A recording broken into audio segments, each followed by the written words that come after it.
आगे बढ़ेंगे, बात करेंगे बिहार की, जहां कांग्रेस ने आरजेडी से 15 लोकसभा सीटें मांगी हैं। कांग्रेस ने आरजेडी को सीटों की लिस्ट सौंपी है। सासाराम, पूर्णिया, खगड़िया, इस पर कांग्रेस ने दावा ठोका है। नवादा, औरंगाबाद, कटिहार सीट भी कांग्रेस ने मांगी है। समस्तीपुर, किशनगंज, मोतिहारी पर भी कांग्रेस ने दावा ठोका है।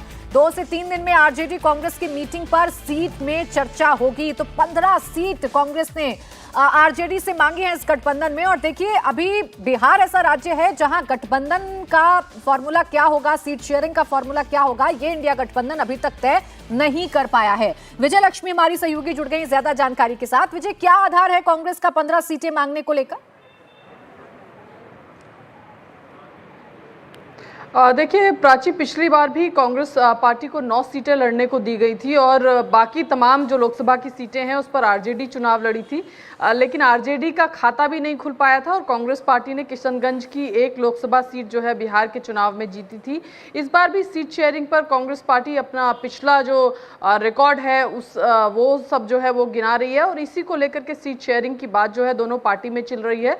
हालांकि जो पहला राउंड जो हुआ मीटिंग्स का दोनों पार्टीज के बीच में, उसमें कांग्रेस की तरफ से आरजेडी को एक 15 सीटों की लिस्ट सौंपी गई है, जिसमें पिछली बार की 9 सीटें तो शामिल ही हैं, उसके अलावा कुछ और सीटें भी ऐड की गई हैं। तो कांग्रेस पार्टी चाहती है कि उसको 15 सीटें लड़ने के लिए दी जाए। सासाराम, पूर्णिया, खगड़िया, नवादा, औरंगाबाद, कटिहार, समस्तीपुर, किशनगंज, ये सारी सीटें हैं। इसके अलावा मोतिहारी, पश्चिमी चंपारण, पटना साहिब, मुजफ्फरपुर, बक्सर, मधुबनी, बेगूसराय, ये तमाम सीटें हैं जहां पर कांग्रेस पार्टी चाहती है कि वो लड़े।